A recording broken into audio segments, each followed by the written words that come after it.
Ladies and gentlemen, a big warm round of applause for Roger Seip.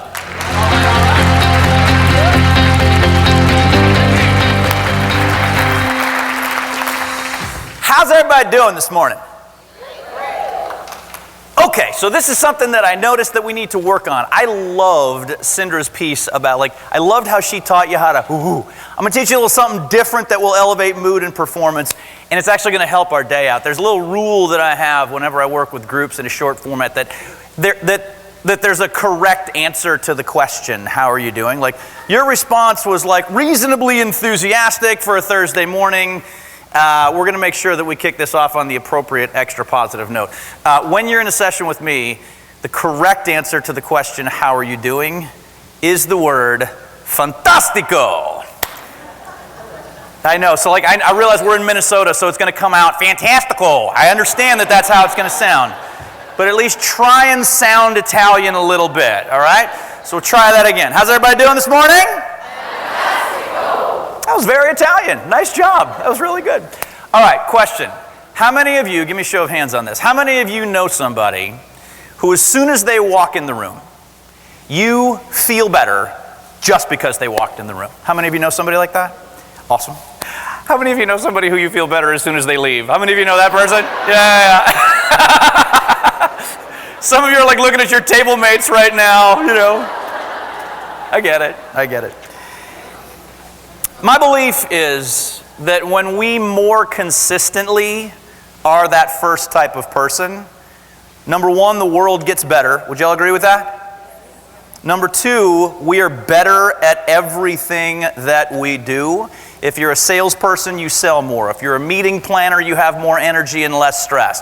If you're a parent, if you're an accountant, I don't care what you do, when we become more consistently the type of person that lights up the room, everything gets better, including us. The thing that I wanted to talk with you about here today is fundamentally that which of those types of people you are is fundamentally a choice that you make. Does that sound correct, folks?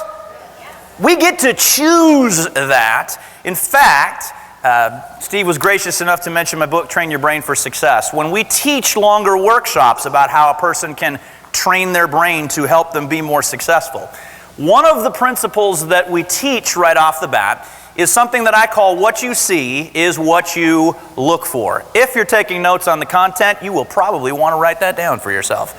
What you see is what you look for. You'll hear a lot of people on this stage today talk about how what we would call what you see is what you get. That basically means the pictures that you hold in your mind become the results that you get in your life.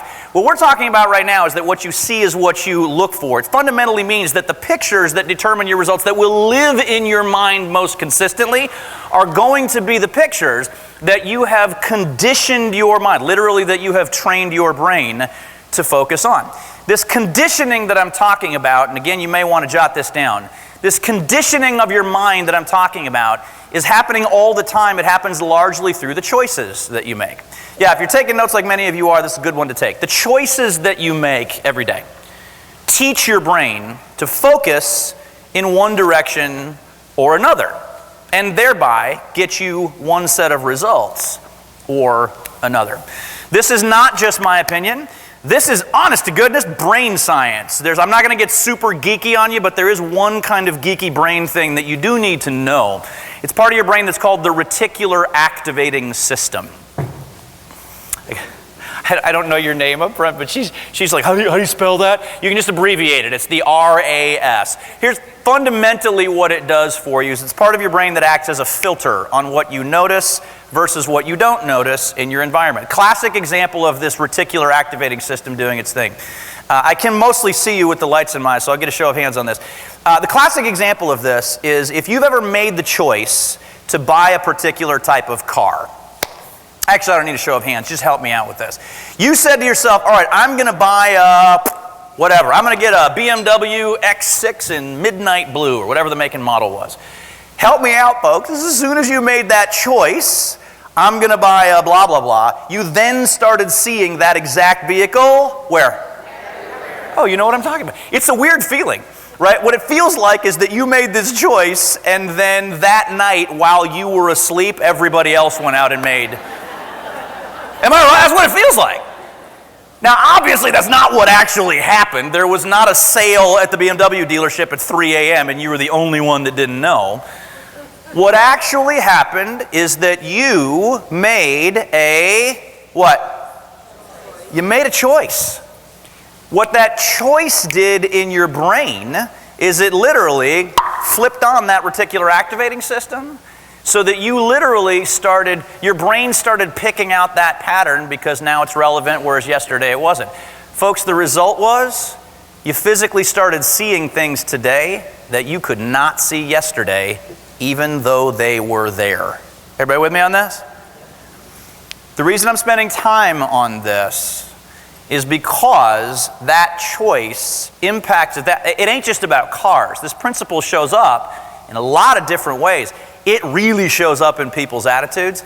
I've noticed this as I've worked with thousands of individuals across the country, that our attitudes fundamentally are nothing more than a choice that we make. Is that true? The quality of that choice determines the quality of your life. And I've also found that the nature of that choice is almost immediately reflected in the results that people get. You tell me if this sounds right to you. It's my observation that people who complain a lot seem to have a lot to complain about.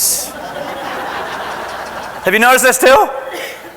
Right? It's like people who are always talking about all the bad stuff that's happening to them. It's like God gives them an extra helping of bad stuff that happens to them. And I've also found that the reverse is true. That the choice we make about how we want to see the world turns the world into what we want to see in many cases. Now, here's the thing. I make it sound a little bit maybe overly simplified.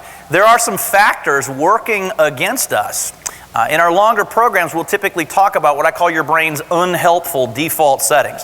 There's some wiring issues that we all come pre-programmed with that we need to be working on that if they're left unchecked, they'll prevent you from getting where you want to go. These are excellent survival mechanisms. Like if you lived in the wilderness, they're great for keeping you alive. But I mean, really, like if you're a hunter-gatherer, they're awesome. But in terms of hitting your goals, making results happen, and being a happy person, they're counterproductive. The prime one that we'll discuss and mention here today is that whether you know it or not, your brain has this tendency to overemphasize negative inputs and then underemphasize, what do y'all think? Brain has a tendency to overemphasize negative and underemphasize positive. Hardwired we show up to be hypersensitive to the negative influences and almost ignore the more positive ones. Like I said, it's a phenomenal survival mechanism. Like if you lived in the wilderness, it's actually a fact that there are grizzly bears and other things that want to eat you. And specifically, they want to eat you when? Right now. Guys, if a grizzly bear wants to eat you, that's happening next. He's not sending you an Outlook invite. You know what I'm talking about? Right? Like he's not having his assistant call your assistant, see if he can get on your calendar next week to eat you. That's happening right now. So this tendency that I just said is helpful for keeping you alive. Listen, we're not hunter-gatherers. We're at the DoubleTree. Which means that this wiring can tend to work against us, and it means that you're going to need to do something about it. I've got 1 minute and 9 seconds left, so I just want to teach you my favorite fast-acting method for counteracting this tendency. In fact, I actually already taught it to you at the very beginning of this session. I asked you the question, how's everybody doing? And I said that the correct answer is Fantastico!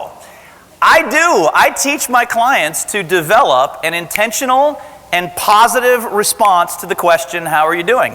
It's the most frequently asked question that we get asked. Statistically speaking, that's the most frequently asked question in America. How you doing? You know what the most frequent answer is? Fine, how are you? In fact, it's totally unconscious. Tell me if you've ever done this where you said, so you greeted somebody, you said, hey, how are you? And they said, fine, how are you? And you said, fine, how are you? Have you ever done that? It's like you can hear yourself sounding like an idiot, but you can't stop yourself from sounding like an idiot.